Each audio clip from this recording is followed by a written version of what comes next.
Hello, workaholics. Hello, amazing listeners of the Becoming You podcast. Welcome to the month of May. May lines continually fall in pleasant places for us. How was your holiday? One of the things I like about, or one of the things I love about the month of May is the holiday. It starts with Workers' Day, and everything is just chilled.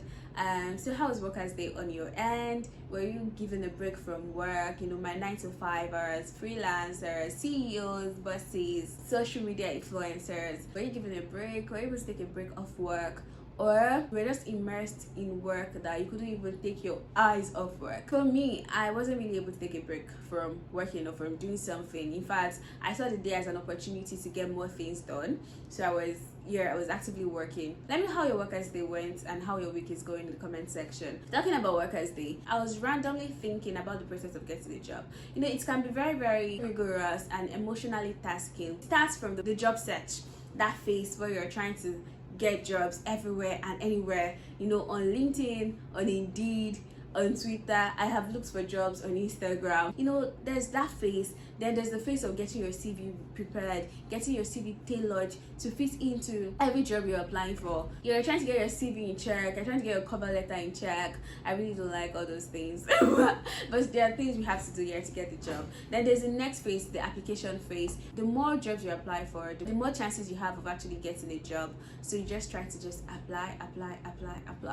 The application process can be as simple as just sending your CV or sending the CV and a cover letter, to taking a test, an assessment test, character test, attitude test, aptitude test. The list just goes on. So it's actually very, very, very stressful. I don't like applying for jobs that have so many processes because it is draining. After the application process, then we have rejection phase. There was this time I was actively looking for a job. I was actively applying for jobs. At first, when I started getting the rejection mails, they were getting to me. But it got to a point I got so used to it. When I just say unfortunately, I'm like, okay, unfortunately again, don't worry, the yes is coming soon. I just got so used to the rejections that I just felt like the rejections had to come for the acceptance to come. The interview phase comes with a lot of anxiety. You're anxious about the interview, you're anxious about the questions that you'll be asked, you're anxious about the interviewer. After the interview phase, for some we have the screening, and other phases like getting a yes after this process is like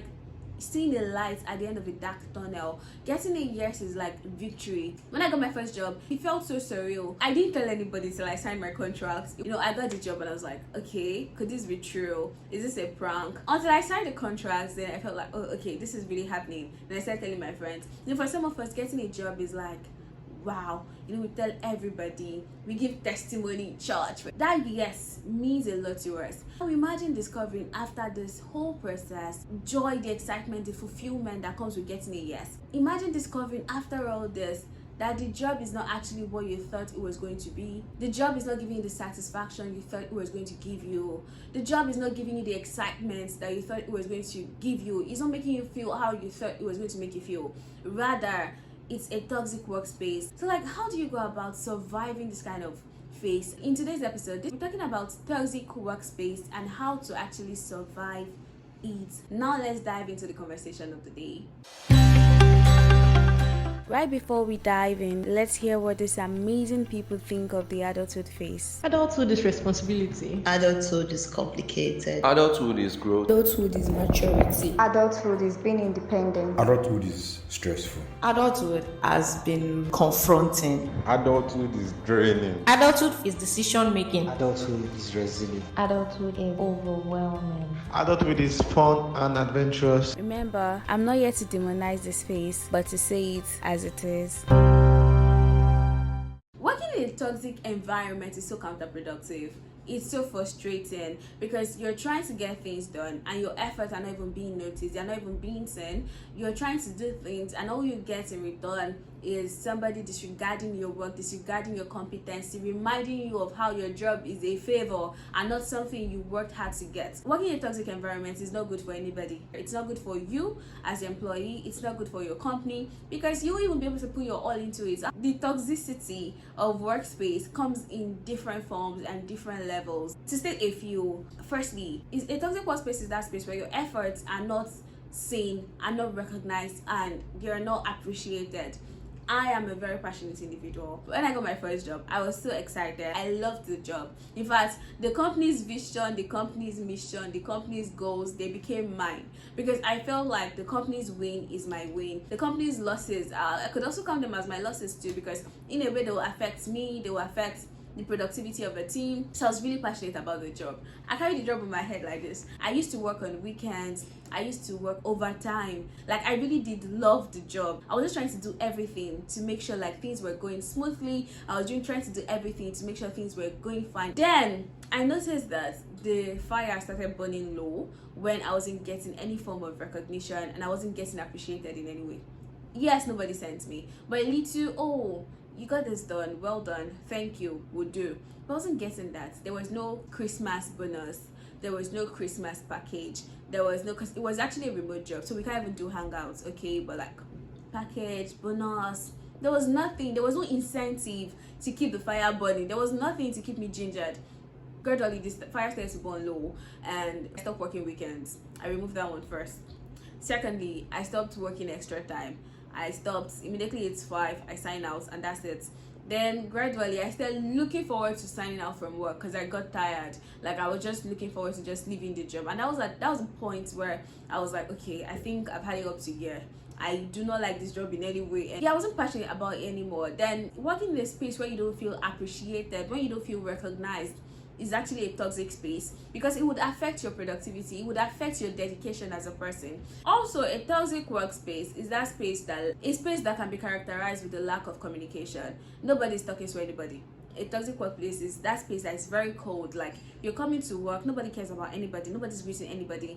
Just get your work done and leave the office. Get your work done and go home. That is a very, very toxic environment. Contrary to like most people I know, most of my friends that have worked in a remote environment, I actually like stand-ups. I love stand-up meetings because it makes me feel connected to the team. We don't get to see each other. We're not in the same place. We're not in the same geographical location. We're not in the same environment at the same time. During the day, I'm trying to work. I'm trying to be very productive because I want to have something to say. I want to have something to say at stand-up. I look forward to getting updates from my bosses at stand-ups. I look forward to getting updates from my colleagues at stand-ups. Stand-up helps like the team feel connected. So going back to the company I was talking about here, my first working experience. We started as a team, you know, with stand-up. We had daily stand-ups and everything. So some things happened internally and the entire structure of the company had to change. The structure changed, the work culture changed. It wasn't communicated with me as an employee. So we had to scrap out stand-up meetings. My problem started from there, but okay, it was fine. Then the next thing, the managerial team started onboarding new members to the team without informing old members. So I signed up to work on a Monday morning and I'm seeing somebody new signing up to work. I do not know this person. I wasn't introduced to the person. They were not introduced to me. From feeling like an integral part of the company, from feeling like an important part of the company, I started feeling like a side piece.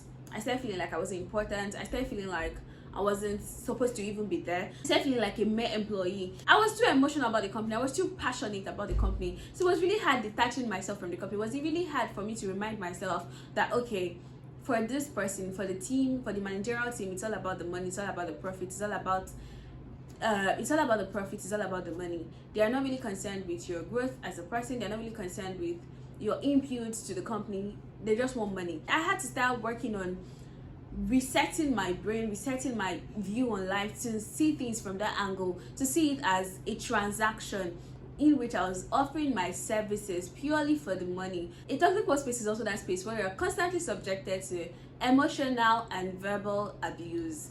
I'm not going to say physical abuse because if it ever degenerates to physical abuse, that's extreme. That's a criminal case. That's a deadly workspace. That one has gone above toxic. It's actually deadly. It's actually dangerous. Talking about verbal abuse, there was this time I got a job with this foreign company. They were all white on the team. I was the only black person on the team. And we're having our team meeting on this Facebook day.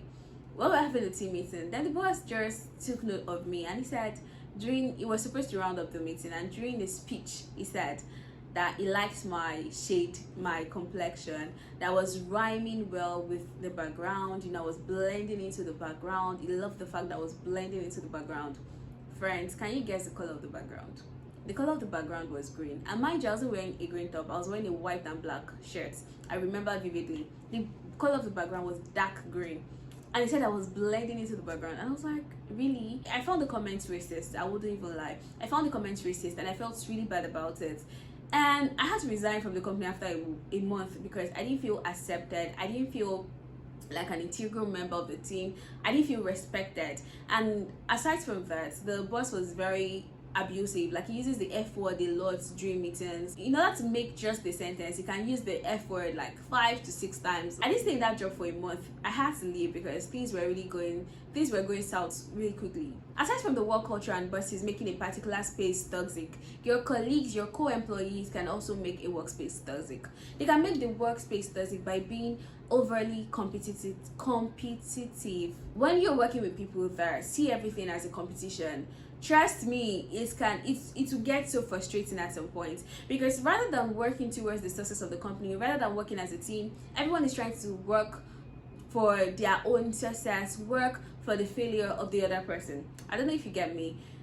In an overly competitive space, everyone is working for the downfall of the other person, because you might be making a mistake and nobody would even deem it fit to correct you or deem it fit to like redirect you. No, they want you to make the mistake so they can just show up as a superhero, as a knight in shining armor to save the company, to save the day. In short, working in a toxic environment makes you feel unseen, it makes you feel voiceless, it makes you feel unimportant, and it makes your growth stunted, because nobody cares about your growth, nobody cares about your development. And if you're not careful, you might begin to lose a sense of who you are. You might begin to lose a sense of what you can do and your ability. So how do we handle this? I remember there was a time I made this post about toxic workspace, and I asked the question. I said, when is the right time to leave a toxic workspace? And to my surprise, I got a lot of DMs that day, even from people that had not been speaking to frequently. Got DMs of people ranting about how toxic their workspace is. You know, they don't know what to do, they don't know how to leave, they don't even know how to move on from it. So people too were quick to give me advice. Were like, oh, you know, when it's toxic, just leave. Just leave is the first advice that will come to anybody's mind when you're being told about the toxic space, be it workspace or relationship space or a toxic space in general. You just tell the victim to leave. But I want us to understand that leaving is not as easy as it sounds. Leaving is not as easy as it seems. How do you tell someone to just leave a company they prayed for? How do you tell someone to just leave a job they hoped for? How do you take someone to just leave something that gave them renewed hope? Like, how do you leave a job you were once passionate about? How do you leave a job you were once in love with? It is very, very, very difficult. And most importantly, how do you leave a job that pays your bills? So firstly, in dealing with a toxic workspace, in trying to survive a toxic workspace, I think the first thing we have to do is identify the root cause of the toxicity. Is it coming from the management? Is it coming from the work culture? Is it coming from the employees? Yeah, if it's coming from the employees, depending on the dynamics, it can actually be managed. How do you manage this? Stay away from office politics. Stay away from office politics. Try to just do your work diligently. Do what you have to do. Go home. You don't have to make unnecessary friends, and you should stay away from having cliques, because you can be dragged into office politics unconsciously, or you can be dragged into office politics unknowingly by just being a member of a particular clique. So yeah, stay away from cliques, stay away from having cliques at work. Just be that person, that different person that comes into the office, says hi to everybody, and you know, just get your work done. You might feel nobody is noticing you, but you know what they say about diligent person? A man who is diligent in his work will stand before kings. Do what you have to do, but do it diligently. But just try. Don't over familiarize yourself with people. Have clear boundaries. Don't gossip. When they are gossiping about people, you know, let your contribution be minimal. You don't have to talk. Let your contribution be minimal, so you don't get to say things you're not supposed to say, or get to join a side of the fight you're not supposed to join. And you can be that change you want to see. If the space is so toxic, you can try to do things differently, and with the hope that people would see you and learn from you and want to be like you. But this doesn't always happen. This is not always the case, because it would most likely overpower you. You have more toxic people than like the good person. So yeah, the best bet is actually to still leave the space, especially if the toxicity is coming from the management or coming from the work culture. You might just have to leave. So how do we leave? We leave by having an exit strategy. you cannot just leave just like that. You have to plan your exit. Plan. It can take months, it can take weeks. How do you plan your exit? Make your CV up to date. Everything you have done at the company, everything, try to document them down. Those you got accolades for, those that were recognized, those that were not recognized, but every of your inputs should be documented and have your CV updated. Aside from having your CV updated, you might want to update your skill set. Update your skill set, because getting into the labor market after leaving a job is a lot, because you just notice that, actually, a job that never cared about your growth, you just notice you're still where you were before getting the job, and everybody has moved past where you are. Yeah, so you have to just update your skill sets, start taking courses on the side, drop money, save some money, take courses, update your skill set, so you have a chance at the labor market to actually hustle for a space, to get a job. And review your company's contract. Some contracts will put it there that you need to give them 2 weeks notice before leaving the job, some 3 weeks, some a month. Knowing what is required of you would help you in informing the new job you're trying to interview for. You're able to tell them during the interview that, oh, okay, you need 2 weeks notice period, you need a month notice period. It just helps you to do everything the right way. And please, while you're trying to transition, do not switch off emotionally from your previous job. Try to still do it radiantly. Try to still get things done diligently till your last day. Be that diligent worker till your last day. Be that diligent person. I think you should even enjoy the process more. Now they are doing it with a consciousness that your time or your days at the toxic space are actually numbered. So try to do it with joy, try to do it with excitement. Just let them be wondering, why are you happy? Let them be wondering what's making you excited. You have to prioritize having a healthy work-life balance for you to transition. Let work drama be work drama. Let your personal life be your personal life. Don't transfer your work aggression, your work drama, frustration into your personal life. Try to protect your personal space as much as you can. Don't overthink the situation. During this your transition phase, you don't want to leave the company on the bad note. You don't want things to go south, so you just do your best. Be dedicated to your last day. That's how to do it. Just be dedicated till your last day. And I'll like you to always keep in mind that there are better opportunities ahead of you. That job is not the best you can get. There are so many opportunities you're capable of getting. You're competent, you're proficient, you're enough to get this job. So you just need to get yourself out there. You just need to try, you just need to go for it, and you see how things will keep on falling into perfect places for you. Talking about toxic spaces, for our chit chat section of this episode, I want us to talk about this video I came across, I think on Monday or Tuesday.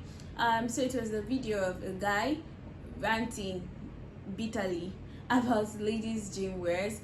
In his words, ladies dress indecently to the gym, and he was trying to just imply that ladies are trying to seduce men and they're stopping men from getting to heaven. While I was watching this video, the first thing that came to my mind was, when will men start taking accountability for their actions? So basically the question I asked the listeners of the Becoming You podcast is, do you think ladies' gym wear should be policed? And in order to get responses, I posted it on WhatsApp, I posted on TikTok, and I posted on Instagram. So if you're ready to follow me, on this platform, kindly see the link in the description box.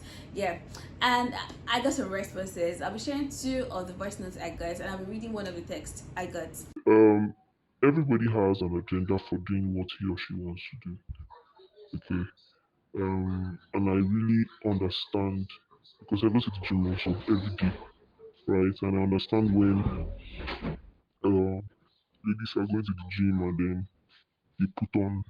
See, the truth of the matter is, half of the ladies, you have 10 ladies walking in on a straight line going to the gym. Hmm? Out of that 10, only 3 have their main purpose of going to the gym to work out. The rest are going there, with ulterior motives. But then again, you can't actually police what the women wear. You can't police it, because me myself, I like, on what I wear sometimes. I put on tights sometimes, right? And I like wearing tights. So you can't police what the women wear. I mean, we have seen a lot of gym videos where some of these bodybuilders, female bodybuilders, it's pants and bra that they wear to the gym. If you like, look, it's none of their business, right? It's just that everybody should just be disciplined. right? The woman should just wear what is appropriate. And now it, it is crazy because some some gym wears are actually designed, right, to fit the woman body. It's different from that of a man. Um, you can't police what women wear. I mean, there's one that you can't police what women wear. Best you can do is say, for example, for guys now, don't pull your shirt in the gym. Like I was working out in the gym before, and they say boys should not remove their shirts. Two gyms, one in yes, two of them. So aside that, you can't police what they wear. And it all boils down to everybody just being mature. Women should just not just go to the gym for ulterior motives, and the men should you're coming to the gym, focus on that, focus on what why you are there. Not looking at woman bum bum. But then again, can we all? It's not possible for everybody to be mature. That's a lie. It's everybody else. It's not possible for everybody. Men should just mind their business. Just focus on what you are there for. Focus on what you're there for. The women too, the same thing. And when you do that, whatever anybody puts on is going to be none of your business. So you can't police women. Same thing, you can't police men. So me, I don't think female gym wears should be policed. Why? I'm a female, obviously. I'm going to say it should not be. Because this same gym that people go to, some men are there, they will work out shirtless. So if men or people are saying that, obviously it will be men that will say that female gym wear should be policed. Then those ones they should not even work out at all. Cause why should they work out shirtless? If we could also work out shirtless now, if they can work out shirtless, then we should also be able to wear whatever we want. Someone messaged me. He's actually a guy, and he says, "The guy is not serious. How about the men that work out shirtless without singlets? Do you hear women complaining about it? They actually look forward to it. Who said so?" Then he said, "You should look for a male-only gym." Then I actually second this. Every of our listener that has contributed to this topic actually gave very interesting takes and very interesting insights. Personally, I believe in decency and modesty. However, I would like us to know that decency and modesty are very subjective. What I find to be a decent outfit, to be a decent way of dressing, can come off as indecent to another person. I think it all depends on the moral standards we hold or the moral values we have, and our moral values are tied to our religious belief, or so many things like that. So it's actually very complicated. You cannot dictate what people should wear and what people should not wear because you're not comfortable with it. Additionally, I think men should stop making everything about them. Like, why would you think ladies are dressing the way they dress to the gym? Because of you, because they want to get your attention. When I used to go to the gym frequently, I loved wearing tight outfits to the gym because it makes me feel good. Like, that's why we have mirrors at the gym. I don't know if you've stopped to think about that. That's why we have mirrors. When you have mirrors, you get to see yourself, you get to just admire yourself, and it pushes you to do more. Seeing yourself, even if you have a bulgy stomach in a fitted dress and you're trying to flatten your stomach, when you see yourself in the mirror, you're just pushed, you're just energized to work out more. And that's why men too, fine, you guys don't wear very tight fitted outfits to the gym, but you wear armless. Why you wear armless? Yeah, because you don't want to sweat, one. And two, because people like seeing the shape of their arms. People don't wear shirts because they want to see their biceps, they want to see their packs, they want to see their chest. It just makes you feel good about yourself. So it's really not about the opposite sex most of the time. It's just about you. It's about you feeling good about yourself. It's about feeling sexy at the gym. It's about just trying to work out and it's about just trying to work out, and you're working out, you're seeing the result of what you're doing. It's just something to make you, it's just like an incentive to keep doing it, to keep going to the gym, to keep visiting the gym, to endure the pain. So yeah, stop making it all about you as the opposite sex. So lastly, I think everyone visiting the gym should just focus on their workout routine. If you're 100% focused on your workout routine, you would not notice somebody that's trying to look sexy for themselves. You would focus on you, don't focus on them. Let's try to do things in moderation. Let's put every other person into consideration, but not at the detriment of ourselves. And let's try to just focus on ourselves at the gym. Do what you're there to do.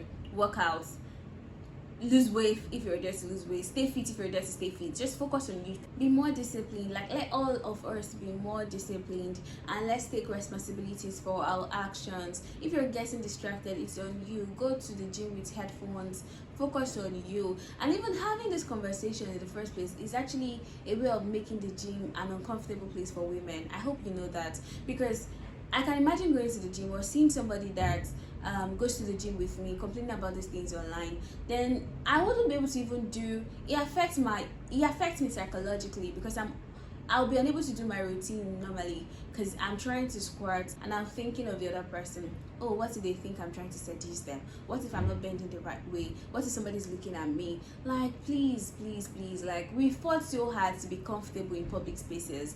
Don't make us feel uncomfortable. Just, these things are normal. Get used to it. Let me just put it that way. Get used to it. People wear tight things to the gym, and like one of our speakers said, or one of the contributors said, even bodybuilders wear bra and these very short pants or tights, because that they want to see the muscles. They want to see what they're working on. So yeah, that being said, that'll be all on today's episode. So if you've ever had to resign from a toxic job or a toxic work environment, let me know how you went about it. Yeah, let me know how you went about it in the comment section. You'll be helping a friend. And also feel free to contribute to this conversation, to this gym wear conversation. Feel free to drop your opinions. I love debates. Like, let's argue it out. Let me know if you have contrary opinion. Let me know what you think, and just engage. And if you're watching on YouTube, if you're watching for the first time, welcome. If you're watching on YouTube, kindly remember to subscribe and share and like. And if you're listening on Spotify, remember to follow. Wherever you're listening from, just remember to follow this channel, drop your reviews. Thank you so much. Till next episode. Bye-bye. Thanks for listening. Catch you on the next episode. Do not forget to live every moment and leave no room for regrets. Remember to follow this channel so you get notification whenever I drop a new episode. Thank you. Bye.